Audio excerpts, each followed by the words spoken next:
The Prophet ﷺ, on the night of Al-Isra wal-Mi'raj, on the night of the Ascension, he said to Jibreel alayhi salam, as he saw 4 rivers flowing out from beneath Sidrat al-Muntaha, from beneath the lote tree, 2 of them visible and 2 hidden. He asked Jibreel alayhi salam, what are these rivers? And the Prophet ﷺ, he said, the 2 hidden rivers are rivers of paradise, and the 2 visible rivers are the rivers of An-Nil and Al-Furat, which are the Nile and the Euphrates River.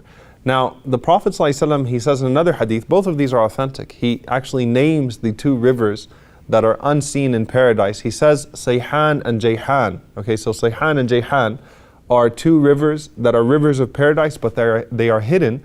And he said, as for the rivers that have been exposed to you, they are the Euphrates and the Nile once again. So these are all authentic ahadith. Now, it's very hard for us to understand these ahadith. What exactly does that mean? How are these rivers of paradise? Don't these rivers get polluted? You know, how is it that these rivers over here are connected all the way to Sidrat al-Muntaha? And obviously what we take from that, number one, is that the Prophet ﷺ is saying that these rivers originated from paradise, as we originated from paradise, right? The Prophet ﷺ obviously knows that these rivers are in the ground here on earth.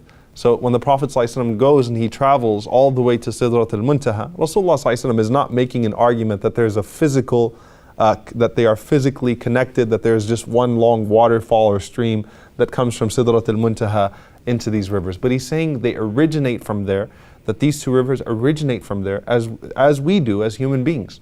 And this is similar to when the Prophet ﷺ, for example, he said that the ajwa dates are from Jannah, right? There are very special qualities to the ajwa dates. Or when the Prophet ﷺ said, on the other hand, that fever is from the heat of hellfire. So when you come down with a fever, treat it with water to cool it down, right? Rasulullah ﷺ is mentioning a deeper connection. He's not speaking about the physical connection as we can see today, again, limited by our dimensions.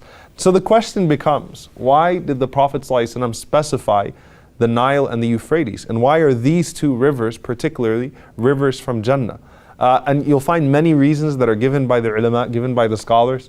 It seems to be that these are 2 rivers that benefited the prophets of Allah, right? Obviously the Nile River is a river that Musa alayhi salam was placed in, and you know the river benefited Musa alayhi salam by the permission of Allah subhanahu wa ta'ala. Likewise the Euphrates, just geographically where the Euphrates lies, okay, it lies between Syria, Iraq, Turkey, Jerusalem, and so on and so forth. So all of the prophets of Bani Israel, can you imagine, they were drinking from this river, they were benefiting from this river. And so because these rivers have benefited the prophets of Allah and the benefit that they give to mankind in general, they are rivers of Jannah. And this is also true for mountains. The Prophet ﷺ mentioned 2 mountains of Al-Jannah. He said Uhud is a mountain of Jannah, and he referred to At-Tur. At-Tur is the mountain where Allah subhanahu wa ta'ala spoke directly to Musa alayhi salam. He referred to them as mountains of Jannah. So we find a consistent connection. So with Uhud in particular, for example, the Prophet ﷺ, he spoke about Jabal Uhud, he spoke about this mountain of Jannah. And he said, Uhud is a mountain that loves us and we love it. It's a mountain that loves us and we love it. And that's why we find that when the Prophet ﷺ ascended Uhud with Abu Bakr and Umar and Uthman, Uhud actually started to shake, right? And the Prophet ﷺ said, Uthbut ya Uhud, be firm, O Uhud. You have upon you a prophet, a Siddiq, a man of truth, meaning Abu Bakr radiallahu anhu, and he prophesied ﷺ that Umar and Uthman would be martyrs, because he said Shahidain, 2 martyrs. So be firm, O Uhud. Uhud shook out of love and awe of the Prophet ﷺ. So Uhud is a mountain that loves the Prophet ﷺ. It loves the believers, and we love it as well. It's a living mountain. And these are mountains of Jannah, and At-Tur, of course, being the place where Allah subhanahu wa ta'ala spoke directly to His Prophet Musa alayhi salam. And we ask Allah subhanahu wa ta'ala to allow us to hopefully be able to bask in the rivers of Jannah that are unseen to us, the rivers of honey and milk and so on and so forth, and to be able to travel upon the mountains of paradise, both in this world and the next.